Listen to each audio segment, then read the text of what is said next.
42% రిజర్వేషన్లు చట్టబద్ధత కల్పించాలి, ఇచ్చినటువంటి మాటను నిలబెట్టుకోవాలనేటువంటి నినాదంతో 2 కోట్ల తెలంగాణ బీసీ ప్రజానీకం ఇచ్చినటువంటి బంధు పిలుపుకు ఎస్సీ ఎస్టీ సంఘాలతో పాటు అన్ని వర్గాల ప్రజలు సంఘీభావాన్ని వ్యక్తం చేసి విజయవంతం చేస్తున్నటువంటి తీరుకు వారందరికీ కూడా శిరస్సు వంచి హృదయపూర్వకమైనటువంటి అభినందనలు, ధన్యవాదాలు తెలియజేస్తా ఉన్నాం.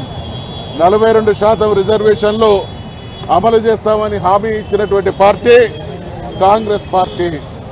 దేశానికి స్వాతంత్రం వచ్చిన తర్వాత సుదీర్ఘకాలం పాటు దేశాన్ని పరిపాలించినటువంటి పార్టీ, అనేక రాష్ట్రాలను ఎక్కువ కాలం పాటు పరిపాలించినటువంటి పార్టీ. హక్కులంటే ఏంటో, రాజ్యాంగం అంటే ఏంటో, కోర్టులంటే ఏందో సంపూర్ణమైనటువంటి అవగాహన ఉన్నటువంటి పార్టీగా తెలంగాణలో అధికారాన్ని చేజిక్కించుకోవాలి. కేసీఆర్ నాయకత్వాన తెలంగాణ రాష్ట్రం సాధించబడి 9.5 సంవత్సరాల కాలం పాటు ఒక బంగారు బ్రహ్మాండమైనటువంటి పరిపాలన కొనసాగించబడుతూ ఉంటే ఏ రకంగానైనా కూడా అధికారం చేజిక్కించుకోవాలంటే బీసీల ఓట్లు కొల్లగొట్టడమే ఏకైక పరిష్కార మార్గం. కాబట్టి ఆ రోజు ఆ హామీనిచ్చి మరి అధికారంలోకి రావడం జరిగింది. అధికారంలోకి వచ్చిన తర్వాత చట్టబద్ధత తీసుకురావడంలో ఏమాత్రం శ్రద్ధ వహించక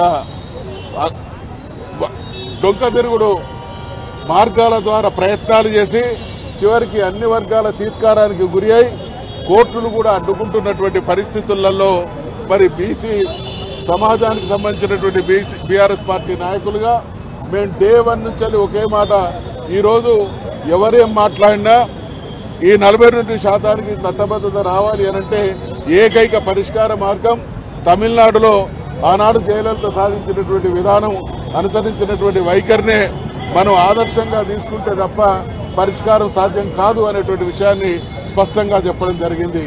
ఇవాళ అన్ని పార్టీలు కూడా మా విధానాన్ని ఏకీభవిస్తూ ఉన్నాయి. ఈ సందర్భంగా దేశంలో ఉన్నటువంటి 2 ప్రధానమైనటువంటి పార్టీలను మేము డిమాండ్ చేస్తా ఉన్నాం, హెచ్చరిక చేస్తా ఉన్నాం.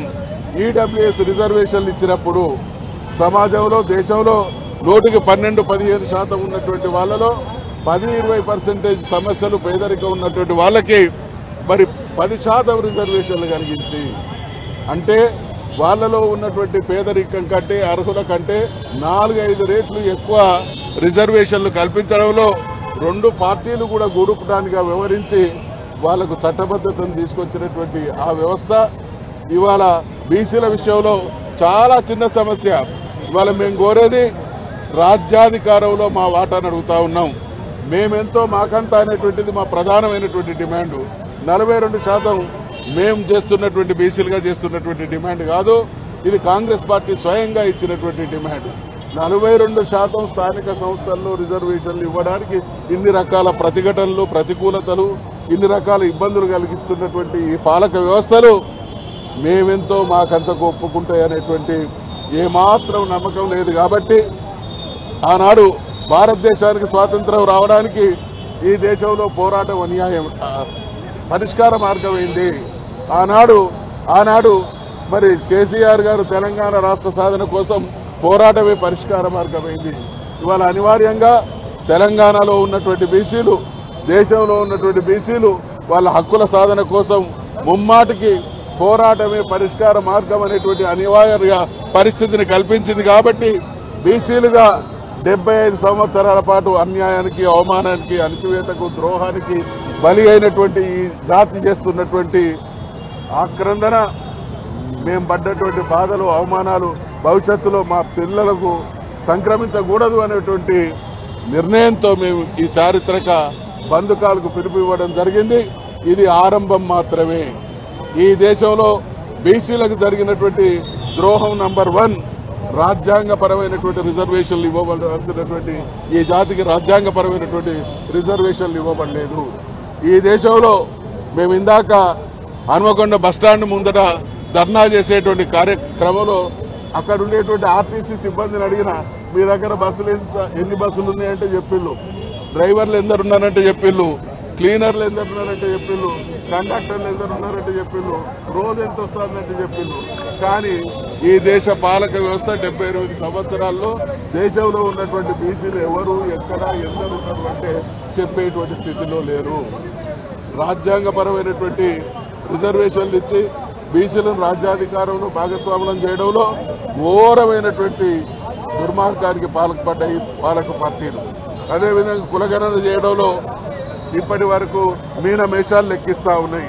అదేవిధంగా బీసీ మంత్రిత్వ శాఖ ఏర్పాటు చేయడంలో ఘోరమైనటువంటి నిర్లక్ష్యం.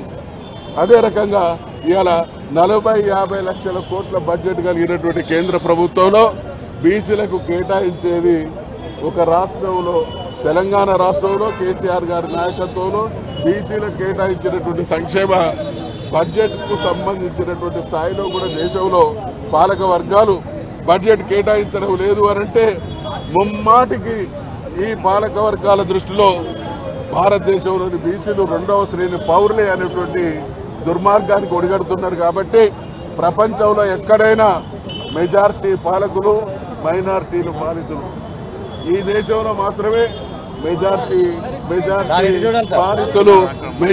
పాలితులు మైనారిటీలు పాలకులు. ఈ శృంఖలాలను తెంచుతాం, మా స్వేచ్ఛను మా హక్కులను పరిరక్షించుకుంటాం. ఆ దిశగా సాగేటువంటి చరిత్రాత్మకమైనటువంటి పోరాటానికి ఇది నాంది మాత్రమే. మాకు దమ్ము ధైర్యం ఉంది. ఆ రోజు తెలంగాణ ఉద్యమానికి మేము అందరం కేసీఆర్ గారి నాయకత్వంలో ప్రయత్నం చేసినప్పుడు 10-20 మంది ఉండే. ఇవాళ 2 కోట్ల ప్రజలు ఏకకాలంలో స్పందించేటువంటి చైతన్యాన్ని తెలంగాణలోని బీసీలు సంతరించుకున్నారు. కాబట్టి ఈ సంతరించుకున్నటువంటి మా వివేచన, మా ఐక్యత దేశానికే స్ఫూర్తిదాయకం, ఆదర్శంగా ఉంటుంది అనేటువంటి హెచ్చరిక చేస్తూ ఇప్పటికైనా దోబూచలాటలు, గూడుపుటానీలు, కుట్రలు, ద్రోహాలు పక్కకు పెట్టి 2 పార్టీలు ఈడబ్ల్యూఎస్ విషయంలో మీరు ఏ రకమైనగా ఏకమై ఆనాడు వాళ్ళకు న్యాయం చేయడం, వాళ్ళకు అనుకున్న దానికంటే ఎక్కువ చేయడం జరిగిందో మాకు న్యాయం జరగాలి అనేటువంటి విషయాన్ని డిమాండ్ చేస్తున్నాం. మేము ప్రజాస్వామ్యయుతంగా శాంతియుతంగా గాంధేయ మార్గంలో ఈరోజు నిరసన వ్యక్తం చేసినాం. దీన్ని అర్థం చేసుకోవాల్సిందిగా కూడా హెచ్చరిస్తాం.